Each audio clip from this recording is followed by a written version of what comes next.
Doctor صاحب قبلہ، جس طرح ابھی علامہ صاحب نے ارشاد کیا، اب میں اس چھوٹے سے ایک نوری ٹکڑے سے آگے بڑھنا چاہوں گا. تخلقوا باخلاق اللہ. یہاں بعض اوقات ایک عام طالب علم سمجھتا ہے کہ اللہ کی صفات کو ہم کیسے اپنا سکتے ہیں، اس کو جاری کیسے کر سکتے ہیں اپنے وجود میں. میں چاہتا ہوں اس کی مختصر سی صراحت فرما دیجئے کہ اللہ کی صفات کو ہم کیسے اپنے وجود میں اپنائیں گے، سموئیں گے. بلا شبہ نبی رحمت صلی اللہ علیہ وسلم کا یہ فرمان ہے کہ اللہ کی صفات سے متصف ہو جاؤ. دل ایک آئینہ ہے، جب یہ صاف ہو جاتا ہے تو اس میں پھر ساری صفات کا انعکاس ہونا شروع ہو جاتا ہے. اللہ اکبر. جیسے جیسے یہ صاف ہوتا جائے گا ویسے ویسے ساری صفات وہ جھلکتی جائیں. درست.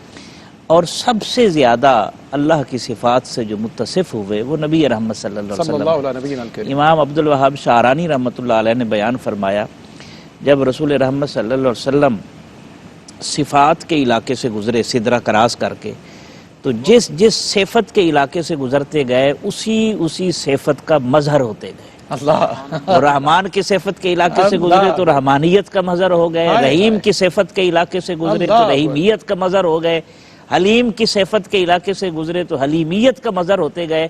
اور جب واپس لوٹے تو پھر کیفیت کیا تھی؟ مرانی فقد را الحق. اللہ اکبر. یہ وہ منظر ہے کہ یہ تخلقوا باخلاق اللہ، اور یہ صفات پھر بندوں میں آئیں. یعنی نبی رحمت صلی اللہ علیہ وسلم بے شمار واقعات ہیں. زید ابن سعانہ کا واقعہ ہے عجیب و غریب. اس نے خود قرض کی پیشکش کی، قرض دیا، وقت مقررہ سے پہلے آ گیا لینے کے لیے اور مس بیہیو کرنے لگا.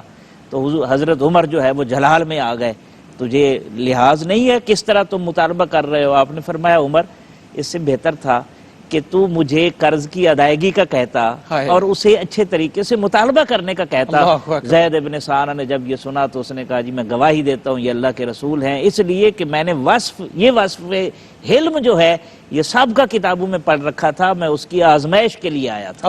اور وہ کلمہ پڑھ کر مسلمان ہو. اللہ. یہ وہ مرحلے ہیں. اسی طرح ابو عثمان حیری رحمۃ اللہ علیہ کو ایک شخص نے دعوت دی. اچھا حلم کیا ہے؟ دعوت دی، ایک مرتبہ لے گیا گھر پر، اندر جا کے واپس آیا تو کہنے لگا ابھی کھانا تیار نہیں ہے تو آپ چلے جائیں، جب تیار ہوگا میں لے جاؤں گا.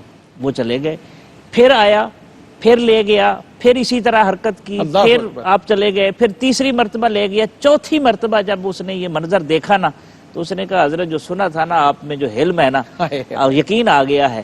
تو آپ نے فرمایا تو کس صفت کی بات کر رہا ہے؟ یہ وصف تو کتوں میں بھی پایا جاتا ہے، انہیں بلائے تو آ جاتے ہیں، دودکار دے تو چلے جاتے ہیں.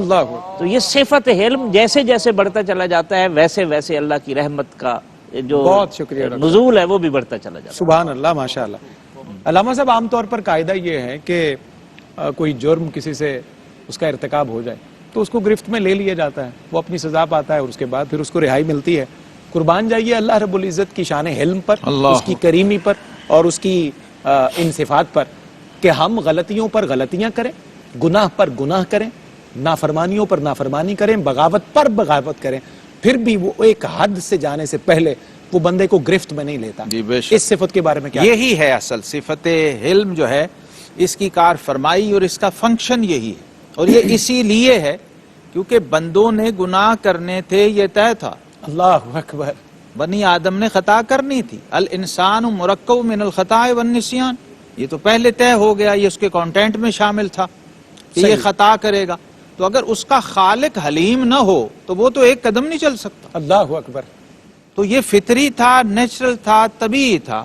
لہٰذا وہاں صفت حلم جو ہے لمحہ بلمحہ کار فرما نظر آتی ہے، اور وہ کار فرما رہے تو نظام کائنات چلتا ہے، ورنہ نظام کائنات چل نہیں سکتا. خاص طور پہ جن اور انسان، یہ دو ایسی مخلوقات ہیں. جن جو ہے یہ ناری ہے، آگ سے بنا ہوا ہے، آتشی ہے، اور انسان جو حضرت انسان ہے وہ خاکی ہیں. خلق الانسان من صلصال کالفخار، اور خلق الجان من مارج من نار، اس کو شعلے سے پیدا کیا، بھڑکتے ہوئے شعلے سے.